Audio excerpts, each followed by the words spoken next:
हाँ भाई, good morning. एक बार सभी साथियों का स्वागत है। जुड़ जाइएगा फटाफट ऑनलाइन वाले। राधे राधे, सबको नमस्कार। चलो, स्थापत्य कला पढ़ रहे थे अपन, है ना। और उसमें दुर्ग वाला चैप्टर शुरू कर दिया था। अपन ने पहला दुर्ग शुरू किया था, कौन सा? चित्तौड़।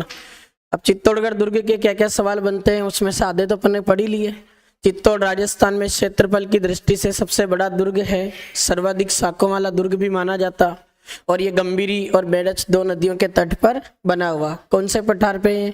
मैसा के पठार पर निर्मित है। इसकी लंबाई कितनी है?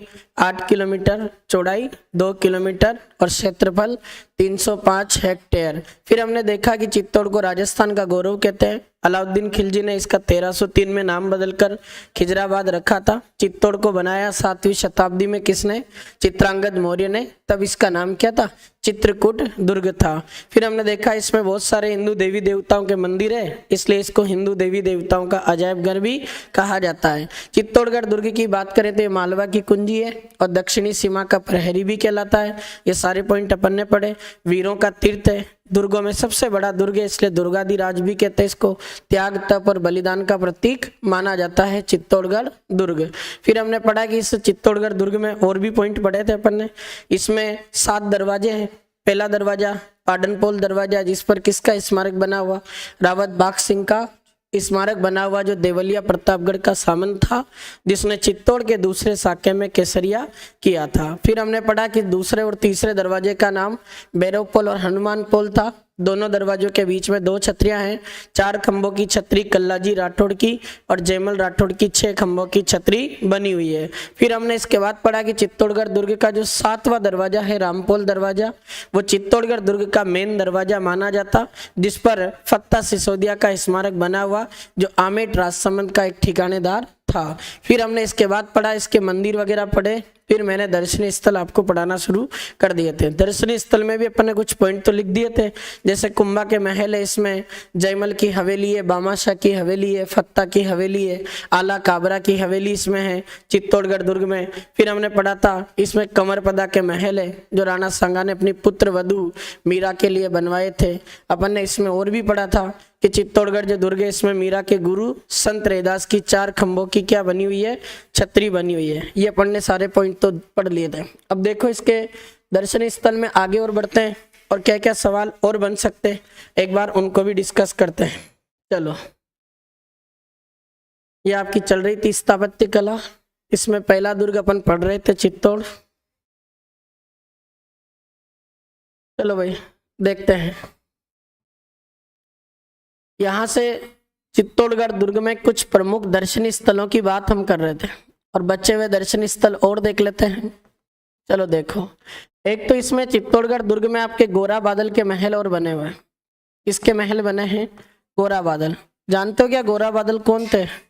रावल रतन सिंह के सेनापति थे, जो रिश्ते में पद्मनी के क्या लगते थे? चाचा और भतीजा लगते थे। ये भी ध्यान रखना। तो गोरा बादल के इसमें क्या बने हुए? महल। इसमें चित्तौड़गढ़ दुर्ग के प्रमुख दर्शनीय स्थल में एक आपको इमारत याद रखना है, उसका नाम आता नवलखा बुर्ज, जिसे अपन नवलखा भंडार के नाम से भी जानते हैं। इसका सवाल आ सकता है, ये नवलखा बुर्ज या जो भंडार, अगर अपन इसकी बात करें तो ये जो एक ऐसी इमारत है, इसको बनवाया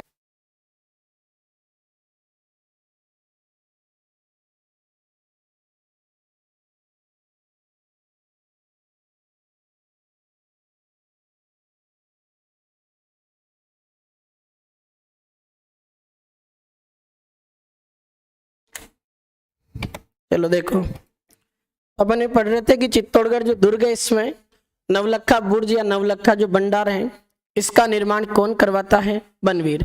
अब बनवीर बनवा रहा है इसको, इसलिए इस इमारत को आपके चित्तौड़गढ़ दुर्ग में एक नाम से और जाना जाता, और इसको कहते हैं अपन बनवीर की दीवार। अब इसका एक सवाल बनता है, कहते कि बनवीर बनवा तो रहा था, लेकिन इसका निर्माण पूरा नहीं करवा पाया, तो चित्तौड़गढ़ दुर्ग में कैसी इमारत रह गई? अधूरी इमारत।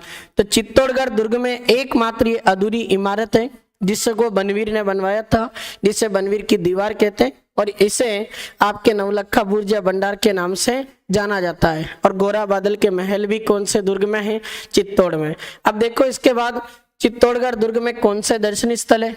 यहाँ एक दर्शनीय स्थल आ जाता है, उसका नाम आपके आता है जैन कीर्ति स्तंभ। कभी कभी यहाँ से भी सवाल हमें देखने को मिलते हैं, जैन कीर्ति स्तंभ। अब इसके देख लेते हैं भाई क्या क्या सवाल बनते हैं। पहला सवाल तो ये पूछेगा ये जो जैन कीर्ति स्तंभ है ये कहाँ स्थित है। तो पहला प्रश्न तो ये पूछे तो आपको ध्यान रखना है जैन कीर्ति स्तंभ का संबंध आपके राजस्थान में कौन से दुर्ग से आता है, चित्तौड़गढ़ दुर्ग से आता है। अगर मैं इसकी बात करूं इस जैन कीर्ति स्तंभ की तो ये चित्तौड़गढ़ दुर्ग में 1301 में बना था और 1301 में एक जैन व्यापारी ने बनवाया था इसको। उसका नाम आपको ध्यान रखना है, क्या नाम था याद है, जीजा शाह बघेरवाल। तो जैन व्यापारी जीजा शाह बघेरवाल नाम के एक व्यक्ति थे, उन्होंने आपके इस जैन कीर्ति स्तंभ का निर्माण करवाया था। तो जैन कीर्ति स्तंभ जो कि 1301 में बना और जैन व्यापारी कौन बनवा रहा है भाई, जीजा शाह बघेरवाल। अगला सवाल इसमें आता है ये जैन कीर्ति स्तंभ जो है आपके कितने मंजिला इमारत है। तो ये ध्यान रखना 7 मंजिला इमारत है ये और 75 फीट ऊंचा है, ये भी आपको ध्यान रखना है। तो 7 मंजिल है ये और 75 फीट ऊंची इमारत मानी जाती है ये आपके जैन कीर्ति स्तंभ है। अब यहाँ एक सवाल और बना के पूछता है ये जैन कीर्ति स्तंभ जो है ना ये किसको समर्पित है। तो जैनों के 24 तीर्थंकर हैं, उनमें जैनों के पहले तीर्थंकर का नाम क्या है, पहले तीर्थंकर का नाम आपके आ जाता है, उन्हें अपन कहते हैं क्या, ऋषभ देव जी। और ऋषभ देव का ही दूसरा नाम क्या है भाई, तो याद है आपको ऋषभ देव जी का दूसरा नाम है आदिनाथ। तो प्रथम तीर्थंकर ऋषभ देव आदिनाथ को समर्पित है आपका कौन सा स्तंभ, ये आपको ध्यान रखना है जैन कीर्ति स्तंभ जो 7 मंजिल है 75 फीट ऊंचा है। इसका निर्माण 1301 में कौन करवा रहा, जैन व्यापारी जीजा शाह बघेरवाल, जो कहाँ स्थित है, चित्तौड़गढ़ दुर्ग में। लिख लो एक बार इसको, फिर आगे विजय स्तंभ को पढ़ेंगे, वो 20 मिनट तक चलेगा। एक बार इसको यहां तक लिख दो। एक बार ऑनलाइन वाले सभी साथी क्लास को शेयर कर दिया करो भाई, और तुम्हें अगर अच्छा लगे पढ़ाते हुए तो लाइक भी कर दिया करो, और नहीं लगे तो डिसलाइक कर दो। हाँ भाई, और तो क्या कहे, वैसे कभी नहीं बोलते हम इस चैनल पे, सर ने वैसे ही बोल रखा है, पर फिर भी इतना तो फर्ज बनता है विद्यार्थियों का।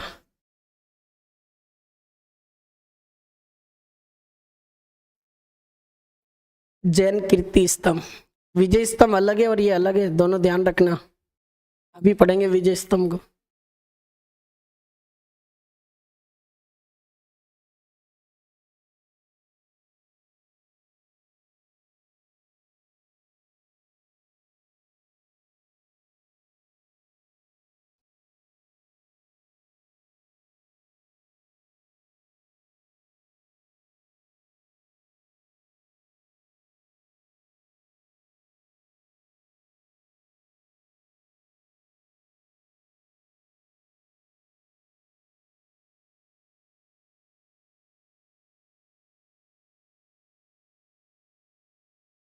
हो गया क्या भाई, क्या लिख रहे हैं।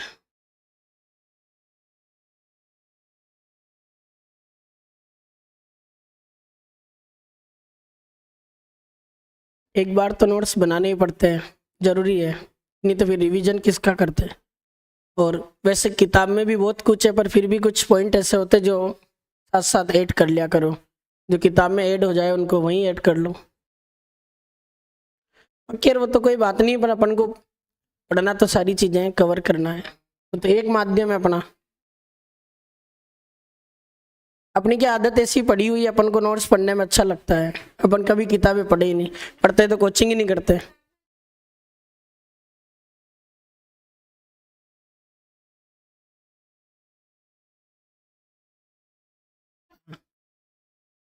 हाँ, उससे ज्यादा फायदा होता है, ये तो है। और जरूरी भी है कुछ चीजें समझ में आए तो सही, क्यों बनी इमारत, किस प्रकार से बनी है।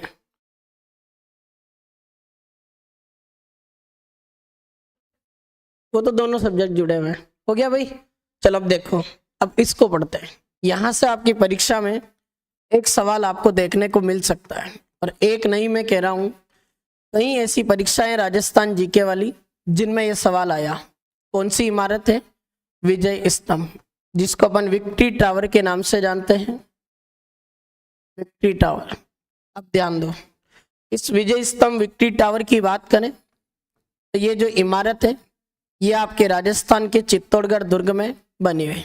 अब इसकी क्या क्या विशेषता है, किसने इसको बनवाया था, वो तमाम सवाल इसके ध्यान से सुनना। पहले सुन लो फिर आराम से लिख लेना। अगर मैं इस विजय स्तंभ की बात करूं तो ध्यान रखना भाई, इस विजय स्तंभ का निर्माण अपने 1440 से लेकर 1448 के बीच में हुआ। तो 48 के बीच में हुआ, 40 से लेकर 48 के मध्य। किसने बनवाया था ये, तो थोड़ा ध्यान रखना। विजय स्तंभ का निर्माण मेवाड़ के एक शासक थे जिनका नाम आता है आपके राणा कुंभा। पढ़ा था अपन ने, राजस्थानी स्थापत्य कला का जनक कौन है, राणा कुंभा। अब कुंभा ने इस विजय स्तंभ को क्यों बनवाया और इसका नाम विजय स्तंभ क्यों रखा, उसके पीछे एक कारण है। कहते कि राणा कुंभा ने इस विजय स्तंभ का निर्माण एक युद्ध जीतने के उपलक्ष्य में रखा था। उसने सारंगपुर, एक स्थान पड़ता है एमपी में, पहले एमपी को मालवा कहते थे, तो ये मालवा का युद्ध जीता था उसने। तो सारंगपुर मालवा विजय के उपलक्ष्य में मेवाड़ का शासक राणा कुंभा आपके चित्तौड़गढ़ दुर्ग में 9 मंजिला इमारत बनवाता है। उस इमारत का नाम क्या है, विजय स्तंभ। अब यहां तुरंत एक दिमाग में सवाल आएगा, सारंगपुर विजय क्या है, तो भाई ध्यान रखना, आगे इतिहास में तुम एक राजस्थान का ऐतिहासिक युद्ध पढ़ोगे जिसको हम सारंगपुर का युद्ध कहते हैं। और सारंगपुर वाला जो स्थान है ना, ये एमपी में पड़ता है, जिसको अपन मालवा का युद्ध भी कहते हैं। ये सारंगपुर का युद्ध जो एमपी में सारंगपुर स्थान पर लड़ा गया, ये युद्ध कब होता है भाई, 1437 में हुआ था। अगर मैं इस युद्ध की बात करूं तो 2 लोगों के बीच लड़ा गया। मेवाड़ के एक शासक थे राणा कुंभा, इन्होंने जाकर अटैक किया था मालवा के सुल्तान पर। उस मालवा के सुल्तान का नाम क्या था, महमूद खिलजी। अब मालवा का सुल्तान था महमूद खिलजी और मेवाड़ का शासक था कुंभा। इन दोनों के बीच में लड़ाई होती है और इस युद्ध में कौन जीतता है भाई, मेवाड़ का शासक कुंभा। कुंभा जब इस युद्ध को जीत जाता है, सारंगपुर एमपी को जीत जाता है, तब सारंगपुर मालवा विजय के उपलक्ष्य में चित्तौड़गढ़ दुर्ग में आकर मेवाड़ के शासक राणा कुंभा ने कौन सी इमारत का निर्माण करवाया, विजय स्तंभ। तो याद रखना। अगला सवाल देखो, इसका सवाल बनता है, अगर मैं बात करूं इस विजय स्तंभ की, तो ये जो विजय स्तंभ नाम की जो इमारत है, इसका डिजाइन किसने तैयार किया, इसके वास्तुकार कौन है, तो थोड़ा ध्यान रखना। इसमें 3-4 नाम देखने को मिलेंगे। एक का नाम है जेता, एक का नाम है नापा, एक का नाम है पोमा और एक का नाम है पोंजा। तो जेता, नापा, पोमा, पोंजा ये सारे डिजाइनर आपके किससे संबंधित है, चित्तौड़गढ़ दुर्ग में स्थित विजय स्तंभ। अब थोड़ा सा एक जोरदार सवाल बताता हूं आज। अपने राजस्थान के एक प्रसिद्ध पुरातत्वविद रहे आरसी अग्रवाल, जिनका पूरा नाम है रतन चंद्र अग्रवाल। आरसी अग्रवाल के अनुसार ये जो चित्तौड़गढ़ दुर्ग है, इसके वास्तुकार किसे माना जाता है, तो फिर आपको ध्यान रखना है। एक वास्तुकार का नाम बताया भूमि, एक का नाम बताया चूथी और एक का नाम बताया बलराज। लिख लेना, ये पहली बार बता रहा हूं। तो ये आपको ध्यान रखना है, चित्तौड़गढ़ दुर्ग में स्थित विजय स्तंभ के वास्तुकार हैं ये आरसी अग्रवाल ने कहा, भूमि, चूथी, बलराज। पहली बार ही सुनोगे और ये मैं भी पहली बार पढ़ा रहा हूं। अब लिखो 1 पॉइंट तो अच्छा मिला ना, अभी और पढ़ाऊंगा आज इसमें।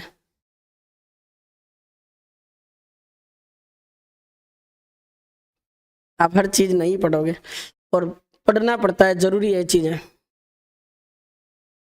ये जरूरी है। इसमें नहीं लिखा हो तो इसको जरूर लिख लेना। आरसी अग्रवाल के अनुसार भूमि, चूथी, बलराज वास्तुकार है अपने विजय स्तंभ के। और ऐसे जनरली वास्तुकार तो जेता, नापा, पोमा, पोंजा है। एक साथ ही लिख लेना। चलो अभी पहले और कुछ पॉइंट देख लो, फिर इसको पूरा ही लिखना। देखो ध्यान दो, कुछ सवाल और बनते हैं यहाँ से। ये विजय स्तंभ जो अगर इसकी बात करें तो ध्यान रखना कितने मंजिल है ये, 9 मंजिल। तो 9 मंजिला इमारत है विजय स्तंभ। अगला सवाल देखो, अगर आपसे पूछे कि 9 मंजिल तो है, पर इस विजय स्तंभ में सीढ़ियां कितनी लगी हुई, सीढ़ियों की संख्या भी आपसे पूछी जाए तो ध्यान रखना 157, 157 इसमें क्या लगी हुई है, सीढ़ियां। फिर यहां से एक सवाल बनता है, विजय स्तंभ की आकृति कैसी है। इसकी आकृति ध्यान रखना, भगवान जो भोलेनाथ है शिव जी, उनके डमरू के समान, भगवान शिव के डमरू के समान आकृति में बना हुआ एक इमारत आपका है, जिसका नाम आपके आ जाता है विजय स्तंभ। कहते उस जमाने में इसको बनाने में 30 लाख रुपए लगे थे भाई। ये 9 मंजिला इमारत है, सीढ़ियों की संख्या 157 है। आकृति कैसी है? भगवान शिव के डमरू के समान। निर्माता कुंभा है, डिजाइनर कौन है? जेता नापा पोमा पोंजा। लेकिन आरसी अग्रवाल के अनुसार इसके वास्तुकार पूछे तो उनके नाम है भूमि चूती बलराज, और ये सारंगपुर मालवा विजय के उपलक्ष्य में कुंभा ने 1440 से लेकर 48 के बीच में बनाया था। अगला सुनो, एक अपने राजस्थान इतिहास का जनक माना जाता है कर्नल जेम्स टोड। ध्यान रखना भाई, कर्नल जेम्स टोड ने विजय स्तंभ की तुलना दिल्ली की कुतुब मीनार से की है। किससे की है भाई? दिल्ली की कुतुब मीनार से। कर्नल जेम्स टोड ने विजय स्तंभ की तुलना दिल्ली की कुतुब मीनार से की है, यह भी याद रखना, दिल्ली की कुतुब मीनार से की। कुतुब मीनार नाम से ही पता चल रहा, किसने बनवाई थी कुतुब मीनार? कुतुबुद्दीन ने कुतुब मीनार से की है। अगला सवाल सुनो, आपसे पूछा जाए कि किस इतिहासकार ने इस इमारत की तुलना रोम के टार्जन टावर से की? याद है? फर्ग्यूसन। क्या नाम है भाई? Fergusson.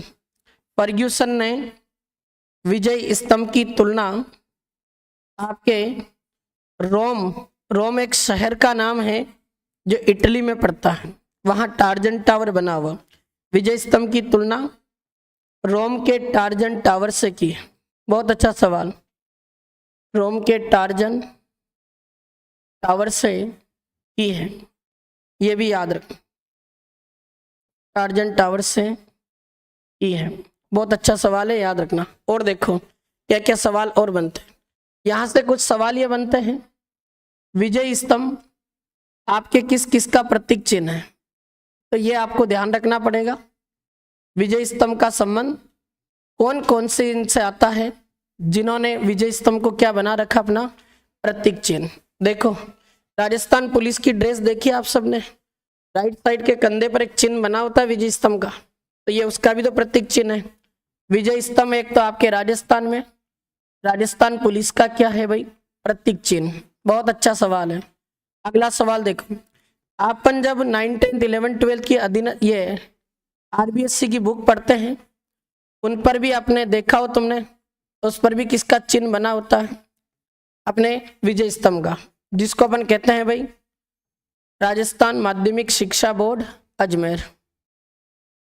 Rajasthan Madhyamik Shiksha board Ajmer, Rajasthan board secondary education, इसका अंग्रेजी मीनिंग होता है।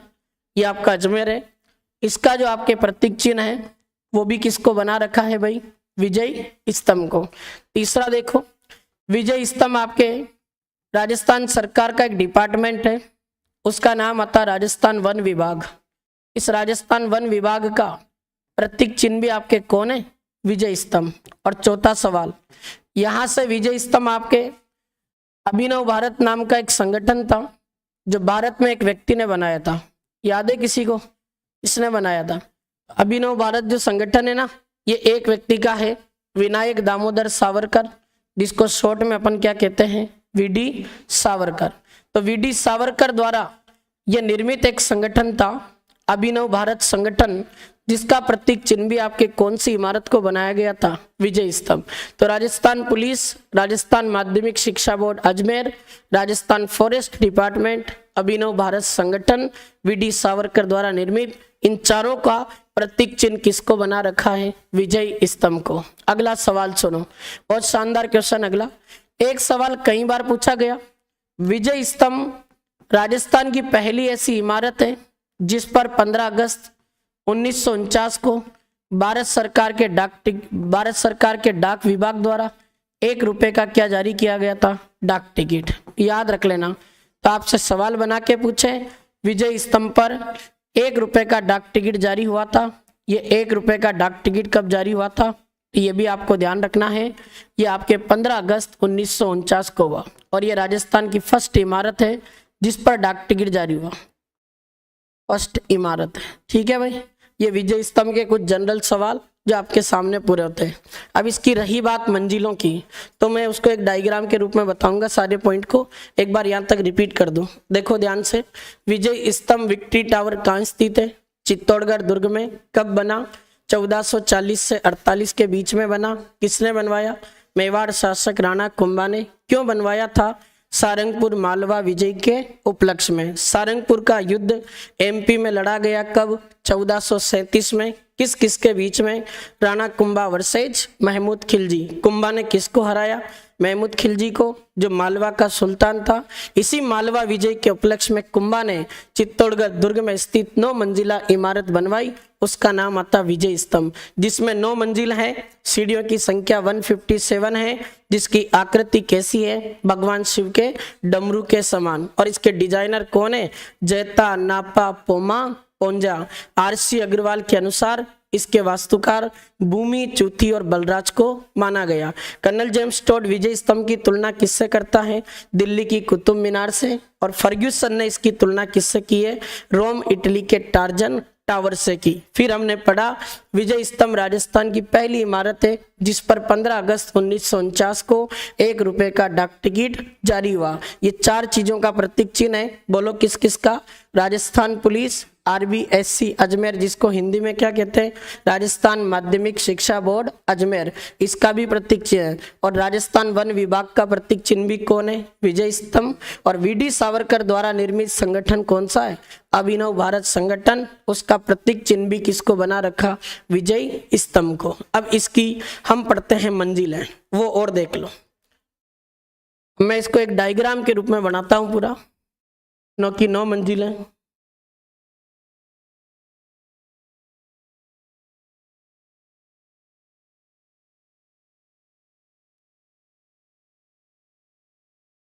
होगी क्या?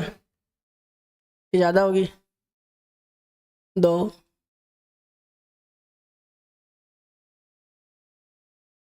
6, 7, ये 9। देखो ध्यान से सुनना, इससे सवाल बनता है। अब यहां से विजय स्तंभ की मंजिलों की बात करें, एक तो पहली मंजिल की विशेषता याद रखना है, एक 3rd नंबर, 5 नंबर, 8 नंबर और 9 नंबर। ये सवाल आते परीक्षा। विजय स्तंभ की प्रथम जो मंजिल है, इसकी विशेषता सुनो।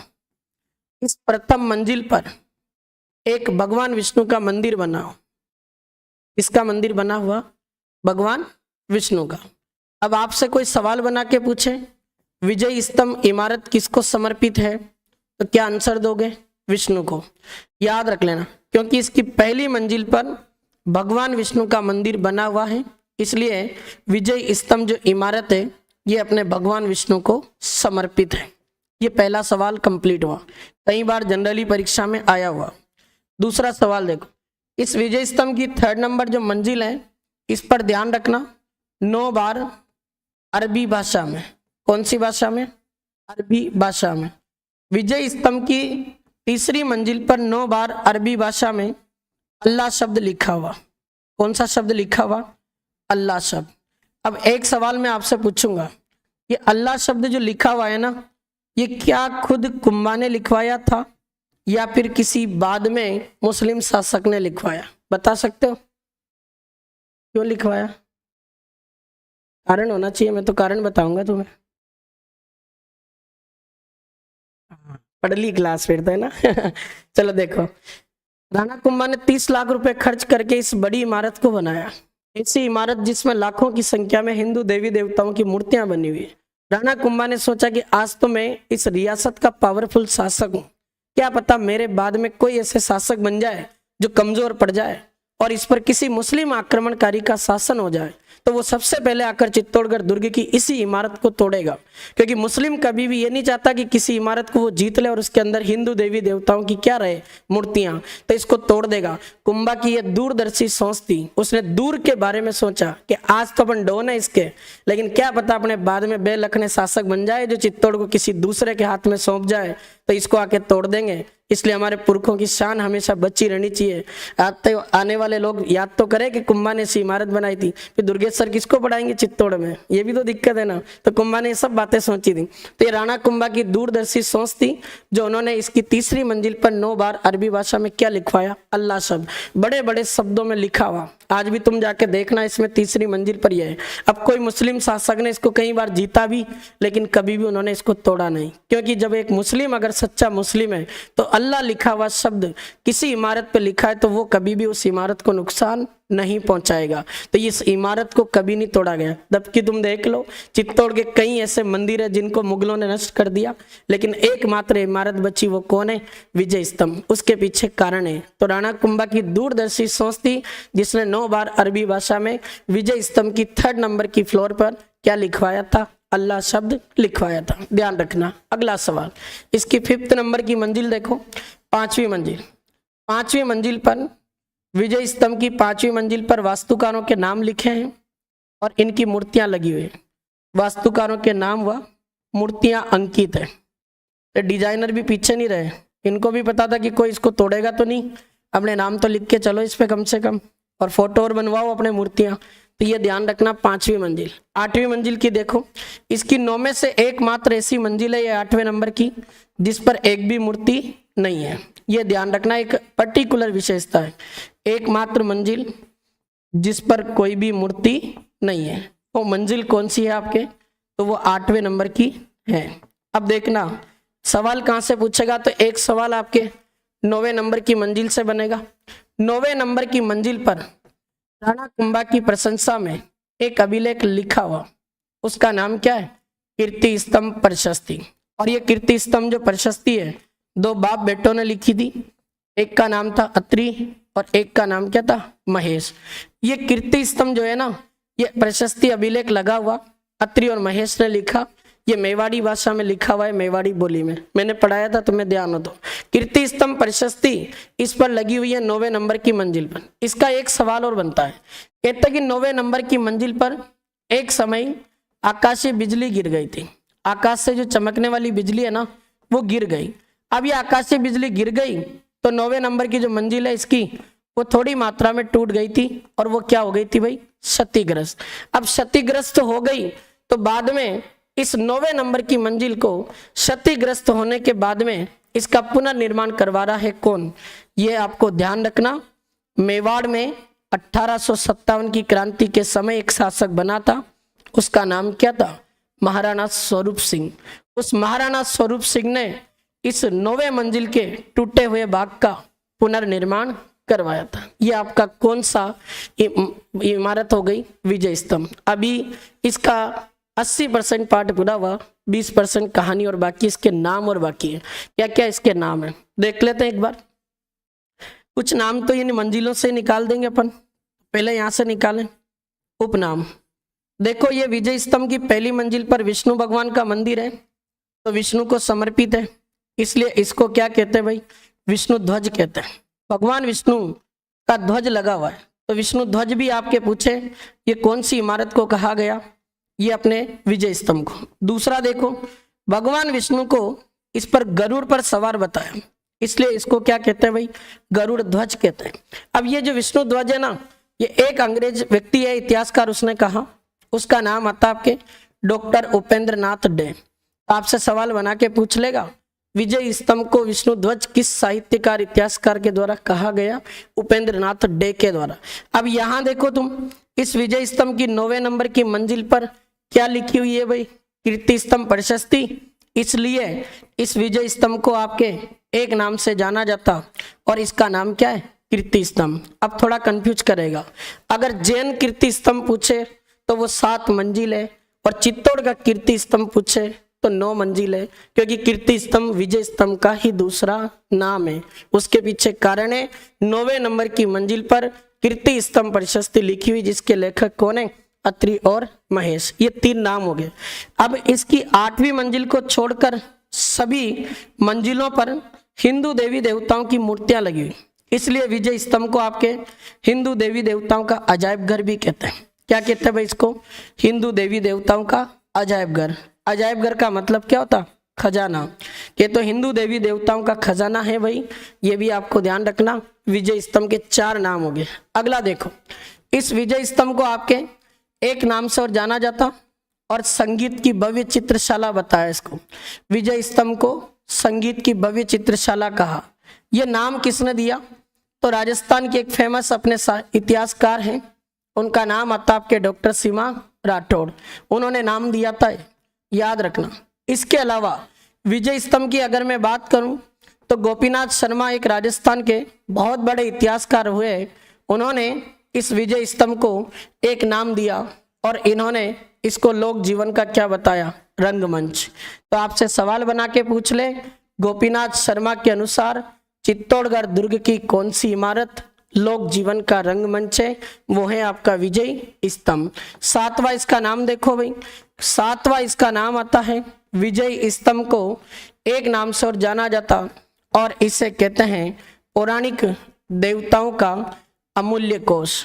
अमूल्य कोष मतलब ये तो अनमोल खजाना है भाई, ध्यान रखना। तो पौराणिक देवताओं का अमूल्य कोष एक राजस्थान के इतिहासकार ने कहा, गौरी शंकर हीराचंद ओझा, जिन्हें अपन शॉर्ट में क्या कहते हैं? GH ओझा। और देखो, इस विजय स्तंभ का एक नाम आता है और इस पर 8 मंजिलों पर हिंदू देवी देवताओं की संख्या में कई मूर्तियां हैं, इसलिए इसको एक नाम से और जाना जाता और विजय स्तंभ को भारतीय मूर्ति कला का विश्व कोश कहते हैं। कि तो भारतीय मूर्ति कला का विश्व कोश है, ऐसा एक इतिहासकार ने कहा। उस इतिहासकार का नाम आपके आता है क्या? Doctor gods. और एक और बता दूं, विजय स्तंभ को आपके एक नाम से और जाना जाता है। इस विजय स्तंभ को RP व्यास ने एक नाम दिया, हिंदू शास्त्र प्रतिमा की अनुपम निधि। बहुत शानदार सवाल है। ये नाम देने वाला एक आपका राजस्थानी व्यक्ति है, उस बंदे का नाम क्या आता है आपके? RP व्यास। ये आपका एक इमारत हो गया विजय स्तंभ। अब जाके कंप्लीट हुआ है। ये 9 नाम है इसके और खूब क्वेश्चन आते हैं इसके। एक बार सारे रिपीट कर दूं, फिर आप खूब आराम से लिखो। इसको लिखना जरूरी है क्योंकि एग्जाम में आएगा। बोलो देखे, विजय स्तंभ विक्ट्री टावर कहाँ स्थित है? चित्तौड़गढ़ दुर्ग में। कब बना? 1440 से 48। बोलो थोड़ा, किसने बनवाया? मेवाड़ शासक राणा कुंभा ने। क्यों बनवाया? सारंगपुर मालवा विजय के उपलक्ष्य में। सारंगपुर का युद्ध कब लड़ा गया? 1437 में। किस किस के बीच? राणा कुंभा वर्सेज महमूद खिलजी, जो कहाँ का था? मालवा का। कुंभा ने मालवा के सुल्तान महमूद खिलजी को हराकर 9 मंजिल के इमारत में चित्तौड़गढ़ दुर्ग में कौन सी इमारत बनवाई? विजय स्तंभ। कितने मंजिल है? 9 मंजिल। सीढ़ियां कितनी है? 157 है। आकृति कैसी है? भगवान शिव के डमरू के समान। इसके डिजाइनर कौन है? जेता, नापा, पोमा, पोंजा। RC अग्रवाल के अनुसार कौन है? भूमि चूती बलराज वास्तुकार। कर्नल जेम्स टोड ने इसकी तुलना किससे की? दिल्ली की कुतुब मीनार से की। और फर्ग्यूसन इसकी तुलना किससे करता है? रोम इटली के टार्जन टावर से करता है। फिर मैंने आपको पढ़ाया, विजय स्तंभ राजस्थान की पहली इमारत है जिस पर 1 रुपए का डाक टिकट कब जारी हुआ? 15 अगस्त 1949 को। विजय स्तंभ को किस किस का प्रतीक चिन्ह बनाया गया? राजस्थान पुलिस, RBSC अजमेर यानी राजस्थान माध्यमिक शिक्षा बोर्ड अजमेर। और किसका है? राजस्थान वन विभाग का प्रतीक चिन्ह है। और अभिनव भारत संगठन जो किसका है? VD सावरकर का, उसका भी प्रतीक चिन्ह कौन है? विजय स्तंभ। फिर पूछे कितने मंजिल है टोटल? 9। बताओ इसकी पहली मंजिल पर किसका मंदिर है? भगवान विष्णु का मंदिर है, इसलिए विजय स्तंभ किसको समर्पित है? भगवान विष्णु को समर्पित। इसकी तीसरे नंबर की मंजिल पर 9 बार अरबी भाषा में क्या लिखा हुआ? अल्लाह शब्द लिखा हुआ, जो राणा कुंभा की एक दूरदर्शी सोच थी। 5वीं मंजिल पर वास्तुकारों के नाम और उनकी मूर्तियां अंकित है। 8वीं मंजिल की विशेषता बताओ? एकमात्र मंजिल जिस पर कोई भी मूर्ति नहीं है। और 9वें नंबर की मंजिल पर कीर्ति स्तंभ प्रशस्ति लिखी हुई, जिसके लेखक कौन है? अत्रि और महेश है, जिसमें कुंभा की विजयों का वर्णन किया गया। और इस 9वें नंबर की मंजिल की बात करें तो आकाशीय बिजली गिरने के कारण ये क्या हो गई थी? क्षतिग्रस्त, जिसको बाद में किसने पुनर्निर्माण करवाया? महाराणा स्वरूप सिंह ने। विष्णु को समर्पित है इसलिए विष्णु ध्वज के नाम से जाना जाता।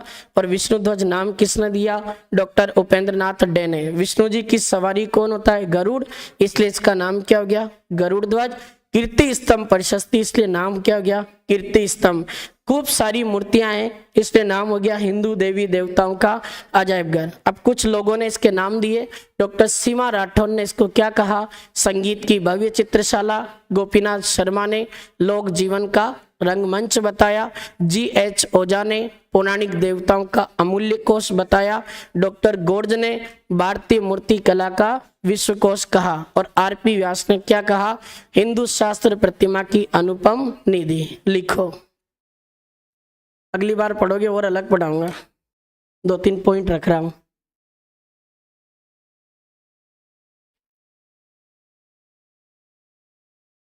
करना पड़ता है, जरूरी है, कुछ तो नया हो। फिर एक जैसी चीजें जाती जाएगी, बोर हो जाते बच्चे। फिर वो कोई नहीं पढ़ता, मैं ऑनलाइन ये पढ़ रहे सारे।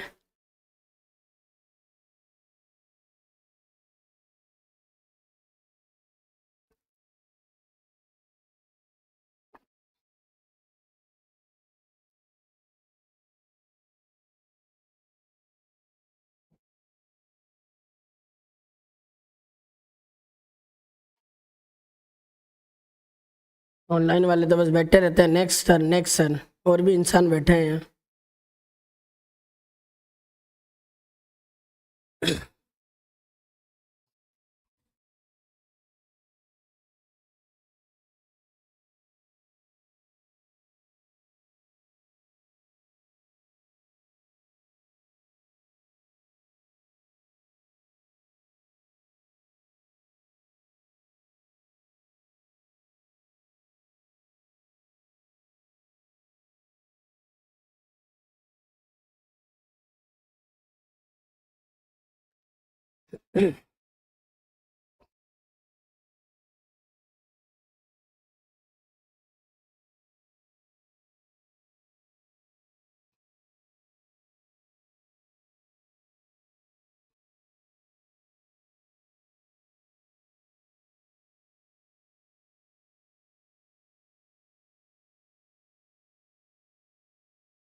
वो तो लिख दिया था ना, जैन कीर्ति स्तंभ, तो उसका भी आता है सवाल।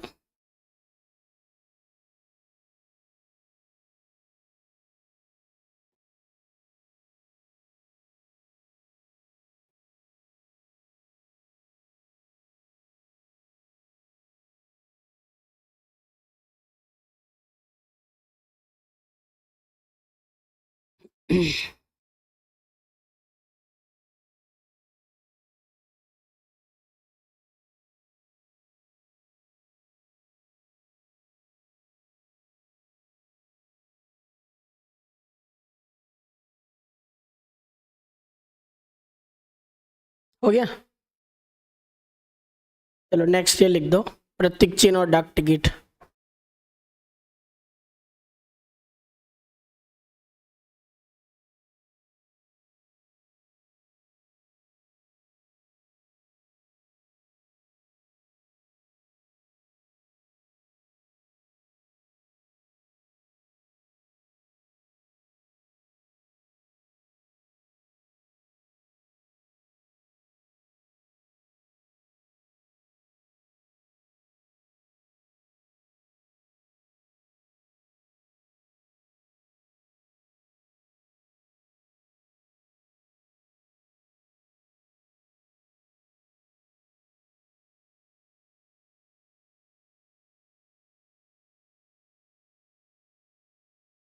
अब इसके साके और बच रहे हैं चित्तौड़ के।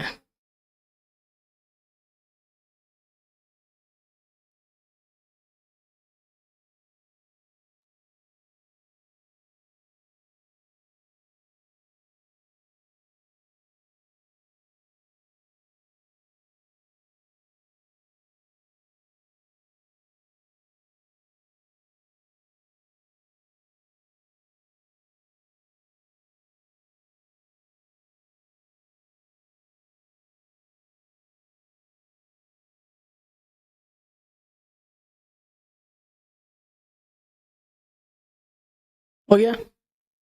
नेक्स्ट।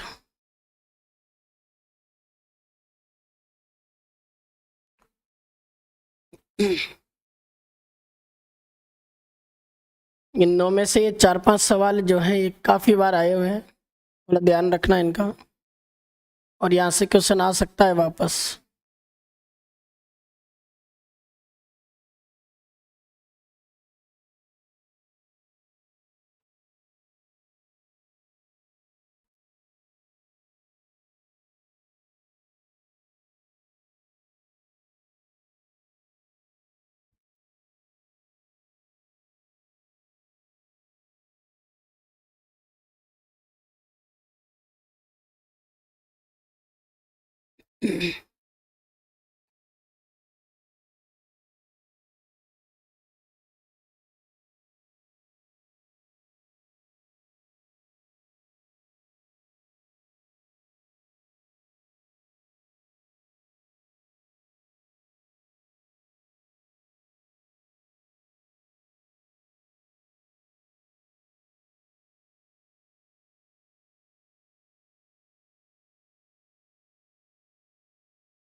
पहली मंजिल विष्णु को समर्पित है, ध्यान रखना। और तीसरी मंजिल पर 9 बार अरबी भाषा में अल्लाह शब्द है। 5वें नंबर पर वास्तुकारों के नाम और उनकी मूर्तियां है, पर मैं कुछ वीडियो नहीं डालता हूँ। नहीं, वो अपना नहीं है, किसी अन्य संस्थान का है, अन्य इंस्टीट्यूट पे पढ़ाता हूँ, नाम नहीं ले सकता। तो मैं बता दूंगा।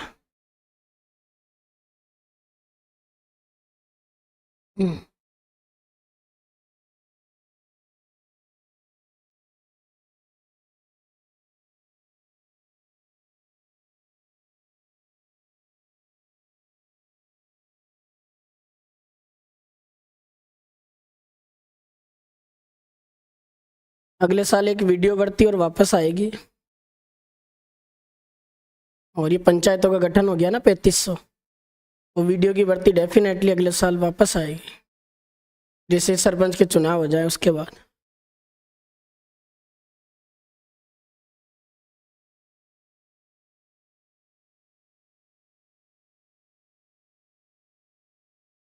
ये जीके वगैरह तो याद हो जाएंगे, पर आप लोग है ना ज़्यादा फोकस हिंदी इंग्लिश और मैथ वगैरह इन पे किया करो। Computer, math, Hindi, English, 4 subject के बिना किसी कंपटीशन में सिलेक्शन नहीं होता है। और ये तो ऐसे सब्जेक्ट है जो दिन भर भी बैठे रहोगे ना तब भी तुम्हें अच्छा लगेंगे, यही पढ़ाते रहे तो बढ़िया रहे। मैथ वाला क्यों आ गया, कंप्यूटर हिंदी वाले क्यों आ गए, अंग्रेजी वाले क्यों आ गए, मतलब सब आ जाए ठीक है, पर मैथ और इंग्लिश आती है तब थोड़ी जान निकलती है, इसलिए उन पे ज़्यादा फोकस किया करो आप लोग, ये अच्छे लगते हैं बस।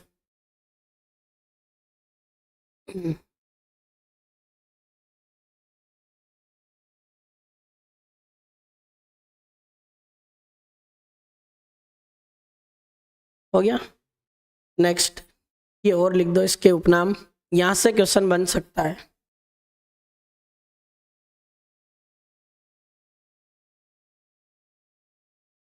ये 4 नाम इंपॉर्टेंट है इसमें, यहाँ से आ सकता है सवाल। संगीत की भव्य चित्रशाला डॉक्टर सीमा राठौर ने बताया। गोपीनाथ शर्मा ने लोक जीवन का रंगमंच कहा। और गौरी शंकर हीराचंद ओझा ने पौराणिक देवताओं का अमूल्य कोश। भारतीय मूर्ति कला का विश्व कोश डॉक्टर गोर्ज ने कहा। और हिंदू शास्त्र प्रतिमा की अनुपम निधि आरपी व्यास ने बताया।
हो गया भाई सबका। अब इसमें एक टॉपिक और बचा चित्तौड़ का। 3-4 फैक्ट हैं जो ये और ध्यान रख लो, देखो ध्यान से। 3 प्रमुख शाक्य हुए इसमें। अब थोड़ा सा यहाँ एक शब्द को समझ लेना है, शाखा। इसमें 2 चीजें होती है भाई, एक तो जौहर होता है और एक इसमें क्या होता है, केसरिया। ये जौहर और केसरिया क्यों करने की परंपरा बनी? आप मान लो कि किसी दुर्ग के राजा हो और आप पर किसी ने आक्रमण कर दिया, हो सकता है उस युद्ध में परिणाम ऐसा है, या तो आप उस आक्रमणकारी की अधीनता स्वीकार कर लो और उसको कहो कि तू आजा, तू बैठ गद्दी पर, मैं नीचे बैठ जाऊंगा। तो ऐसा हो सकता है क्या? अपने राजा महाराजाओं ने कहा कि अपन लड़ लेंगे, बचेंगे तो ठीक है, नहीं बचे तो कोई बात नहीं, वीर गति को होंगे तो हो जाएंगे। कोई राजा किसी दुर्ग की सहायता के लिए, अपने परिवार को बचाने के लिए, अपनी जनता को बचाने के लिए युद्ध में लड़ता हुआ वीर गति को प्राप्त होता है, तो उस घटना को क्या कहते हैं, केसरिया। अब राजा जो युद्ध में लड़ने गया, अगर उसकी मृत्यु हो गई और खूब सारे लोग मारे गए और राजा के सेनापति भी मारा गया और उसको लगता है कि अब इस दुर्ग पर किसी आक्रमणकारी का क्या हो जाएगा, अधिकार, तो अपने उस दुर्ग में बैठी हुई महिलाएं, उनको पहले ही समाचार दिया जाता था कि ये युद्ध अपने हाथों से निकल रहा है, हम लड़ते हुए इस युद्ध में मारे जाएंगे, तुम अंदर जौहर की तैयारी करो। जौहर क्या होता? महिलाएं आग जलाकर उसके अंदर बैठ जाया करती थी कि हमारे स्वाभिमान के खिलाफ कोई खेल नहीं सके, हमारा सम्मान हमारे लिए सबसे बड़ा सम्मान है, हमें कोई छू ना सके। ये आक्रमणकारी बड़े नालायक लोग, प्रवृत्ति के लोग थे, इसलिए महिलाएं अपने प्राणों का बलिदान देती थी, उसको कहते थे जौहर। तो ये शाखा होता। अब अपन पढ़ेंगे राजस्थान में अपने कुछ ऐसे दुर्ग हैं जिनमें 12.5 शाखे हुए। मैं आपको शुरुआत कर रहा हूँ, 3 शाखे चित्तौड़ के पढ़ रहे हैं। पहला शाखा 1303 में हुआ। उस समय चित्तौड़ का शासक था रावल रतन सिंह। उस पर आक्रमण किया था किसने? अलाउद्दीन खिलजी ने। याद रख लेना, ये पहला शाखा है चित्तौड़ का, जो आपके 1303 में होता है। और यहाँ याद रखना भाई, 1303 में जब पहला शाखा हुआ तब चित्तौड़ का शासक आपके कौन बना हुआ था? रावल रतन सिंह था। और रावल रतन सिंह पर आक्रमण किया था किसने? अलाउद्दीन खिलजी ने। आप पढ़ोगे आगे अलाउद्दीन खिलजी ने क्यों किया था। अब अपन लोग तो जनरली ये जानते हैं कि पद्मनी को पाने के लिए किया था, लेकिन ये गलत फैक्ट है। अलाउद्दीन खिलजी चित्तौड़ दुर्ग का महत्व जानता था कि अगर मैंने चित्तौड़ जीत लिया तो मेरे अंडर में मालवा आ जाएगा, और मालवा आ गया तो मालवा से मुझे सबसे ज्यादा टैक्स मिलेगा, इसलिए मुझे राजस्थान के सबसे इंपॉर्टेंट दुर्ग को जीता जाना चाहिए चित्तौड़। ये तो लोग बेवकूफ होते हैं जो बता देते हैं कि पद्मनी के लिए आया था वो, हालांकि उसकी लालसा थी पर उसको वो भी नहीं मिली, और अपने ना चित्तौड़ अपने जीता तो सही उसने। तो ये है। अब तुम्हें पता है रावल रतन सिंह के 2 सेनापति थे, क्या गजब के ये दोनों वीर योद्धा इसमें लड़े थे। एक बंदे का नाम आता है गोरा और एक का नाम आता है बादल, जो पद्मनी के रिश्ते में चाचा भतीजा लगते थे। तो रावल रतन सिंह के नेतृत्व में तो चित्तौड़ का पहला शाखा हुआ था, ध्यान रखना 1303 में, ये याद रखना। अब इसमें केसरिया तो रावल रतन सिंह के नेतृत्व में किया जा रहा है, लेकिन जौहर कौन कर रहा है? तो इसमें जौहर रावल रतन सिंह की रानी, जिसका नाम क्या था? पद्मनी। कहते हैं कि पद्मनी ने 1600 स्त्रियों के साथ में ये चित्तौड़गढ़ दुर्ग का पहला क्या किया था? शाखा किया था। अब यहाँ एक सवाल बनता है कि अलाउद्दीन खिलजी ने इस पर जो आक्रमण किया था, इसकी जानकारी हमें किससे मिलती है? याद है किसी को? तो ध्यान रखना, इसकी जानकारी हमें अमीर खुसरो की एक पुस्तक से मिलती है। उस किताब का नाम भी मैं आपको बता चुका हूँ। इसकी किताब का नाम है, उसे उर्दू में बोला जाता है आपके खजाइन उल फुतूह। क्या बोलते भाई? खजाइन उल फुतूह। और इसी किताब को एक नाम से और जाना जाता, इसको अपन कहते हैं तारीख अलाई। अलाउद्दीन खिलजी की प्रशंसा में उसके दरबारी विद्वान अमीर खुसरो ने यह बुक लिखी थी। इसी किताब में 1303 के इस आक्रमण की जानकारी हमें मिलती है। और अलाउद्दीन खिलजी ने 1303 में इसको जीतकर चित्तौड़ किसको सौंप दिया था? उसके बेटे खिजर खां को। खिजर खां को सौंपकर अलाउद्दीन खिलजी ने 1303 में क्या नाम रखा था? खिजराबाद। ये अपन पढ़ चुके हैं। ये पहला साका। दूसरा देखो, चित्तौड़ का दूसरा साका 1534 और 35 में हुआ। रावत बाघ सिंह ने इसमें क्या किया था? केसरिया। याद करो, चित्तौड़ के पहले दरवाजे का नाम क्या है? पाडन पोल, जिस पर किसका स्मारक है? बाघ सिंह का। ये बाघ सिंह कौन था? तो ये ध्यान रखना, प्रतापगढ़ जिले में देवलिया नाम का एक ठिकाना पड़ता है। इस देवलिया ठिकाने का सामंत था। देवलिया ठिकाने का क्या था? ये सामंत, यहाँ का जागीरदार था, ये ठिकानेदार था। ये प्रतापगढ़ में पड़ता है। अब यहाँ राजा क्यों नहीं है? क्योंकि कहते हैं कि जब हाड़ी रानी कर्मावती थी ना, इसका जो पति था सांगा, वो तो पहले मृत्यु हो गई थी सांगा की रानी थी हाड़ी रानी कर्मावती। इसके दो छोटे बेटे थे। भोजराज की पहले डेथ हो जाती है, रतन सिंह मर जाता है। एक बचता है विक्रमादित्य, एक बचता है कौन? उदय सिंह। उदय सिंह क्या है कि थोड़ा छोटा था, तो उदय सिंह को तो हाड़ी रानी कर्मावती ने क्या किया? उसके ननिहाल भेज दिया, बूंदी। और यहाँ विक्रमादित्य को इसने हाड़ी रानी कर्मावती ने कहाँ रख लिया? चित्तौड़। और ये छोटा था, तो राजा तो यही था, पर उसमें शासन कौन संभाल रही थी? हाड़ी रानी कर्मावती। अब कर्मावती का बेटा विक्रमादित्य छोटी अवस्था में उस युद्ध में वो जब जाए लड़े, तो उसमें वो केसरिया कैसे करे? इसलिए केसरिया की जिम्मेदारी किसको दी थी? रावत बाघ सिंह को। इसने कहा था कि मैं करूंगा केसरिया, मैं मरूंगा, चित्तौड़ के लिए मर सकता हूं। ये वही बाघ सिंह जो देवलिया का क्या है? सामंत, जिसका पहला दरवाजे पर स्मारक है पाडन पोल पर। ये चित्तौड़ का दूसरा साका। अब यहाँ बात आती है कि साका क्यों हुआ? कहते कि 1534-35 में गुजरात का एक आक्रमणकारी था। उस गुजरात के आक्रमणकारी का नाम बताया जाता बहादुर शाह जफर। क्या नाम था भाई? बहादुर शाह जफर। इस बहादुर शाह जफर ने चित्तौड़ पर अटैक किया। तब चित्तौड़गढ़ दुर्ग में शासन व्यवस्था देख रही थी हाड़ी रानी कर्मावती। इसको पता था कि कोई भी वहां ऐसा नेतृत्वशाली करने वाला राजा नहीं है, इसलिए अपन चित्तौड़ को जीत लो। तो हाड़ी रानी कर्मावती उसमें जौहर करती। विक्रमादित्य का रिश्ता कर रखा था जवाहर बाई के साथ, तो वो भी अपने हाड़ी रानी कर्मावती के साथ में क्या कर लेती है? जौहर। और केसरिया कौन करता है? रावत बाघ सिंह। ये दूसरा साका, जिसकी जानकारी हमें वीर विनोद ग्रंथ में मिलती है, जो कवि राजा श्यामल दास का ग्रंथ है। पढ़ा था अपन ने। तीसरा साका देखो, 1567-68 की बात है। यहाँ चित्तौड़गढ़ का शासक बना हुआ था कौन? महाराणा उदय सिंह। अकबर ने आक्रमण किया, तो अकबर जब आक्रमण करता है तो उदय सिंह गिरवा की पहाड़ियों में चले गए। और उदय सिंह ने चित्तौड़गढ़ दुर्ग की जिम्मेदारी दो लोगों को सौंपी थी। एक का नाम था जयमल राठौड़ और एक का नाम क्या था? फत्ता सिसोदिया। जयमल राठौड़ मेड़ता का शासक था और फत्ता सिसोदिया कहाँ का था? आमेट राजसमंद। वो फत्ता सिसोदिया जयमल राठौड़ दोनों चित्तौड़ का शासन देख रहे थे। एक दिन अकबर ने जयमल राठौड़ को लाखेटा बारी नामक स्थान पर बैठा हुआ देखा, तो जयमल के पास एक गोली लग गई थी। ये लाखेटा बारी नामक एक खिड़की है, इसमें बैठा हुआ था कौन? जयमल राठौड़। अकबर के पास में कोई एक बंदूक थी भाई, उसका नाम बताया जाता है संग्राम। क्या नाम था? संग्राम। अकबर ने संग्राम बंदूक चलाई। संग्राम बंदूक चलने के कारण ये आपके जो जयमल राठौड़ था, इसके पैर में गोली लग गई, ये बेचारा घायल हो गया। फिर भी जयमल राठौड़ और फत्ता सिसोदिया दोनों उस चित्तौड़ में अकबर की उस मुगल सेना के साथ लड़ते। और मैं आगे पढ़ाऊंगा तुम्हें। कल्लाजी राठौड़ जो इनका भतीजा था, वो चाचा को इस अवस्था में देखकर अपनी शादी छोड़कर चाचा को कंधों पर बिठाकर युद्ध लड़ता है। इसीलिए तो कल्लाजी राठौड़ को 4 हाथों वाले देवता और 2 सिर वाले देवता कहते हैं। आगे पढ़ेंगे अपन इसको, जब कल्चर में देवता वाला टॉपिक आएगा ना तब बताऊंगा। तो जयमल फत्ता ने केसरिया किया और जयमल की बहन थी फूल कंवर, जिसका विवाह किसके साथ हुआ था? फत्ता के साथ। उस फत्ता सिसोदिया की रानी फूल कंवर ने अपने इस चित्तौड़ के तीसरे साके में क्या किया था? जौहर। और केसरिया करने वाले 2 वीर योद्धा, जिसका एक का नाम है जयमल राठौड़ और एक का नाम क्या है? फत्ता। ये आपके चित्तौड़ के 3 साके। और चित्तौड़ के तीसरे साके की जानकारी अपने अकबर के दरबारी विद्वान अबुल फजल का एक ग्रंथ है अकबरनामा, उसमें मिलती है। और फिर अकबर जब इसको जीतता है ना, तब आसफ खां नाम के एक व्यक्ति को चित्तौड़गढ़ दुर्ग उसने सौंप दिया था। ये चित्तौड़ के क्या हो गए, 3 शाखें। चित्तौड़गढ़ दुर्ग पूरा कंप्लीट है। कल कुंभलगढ़ पढ़ते हैं। Thank you.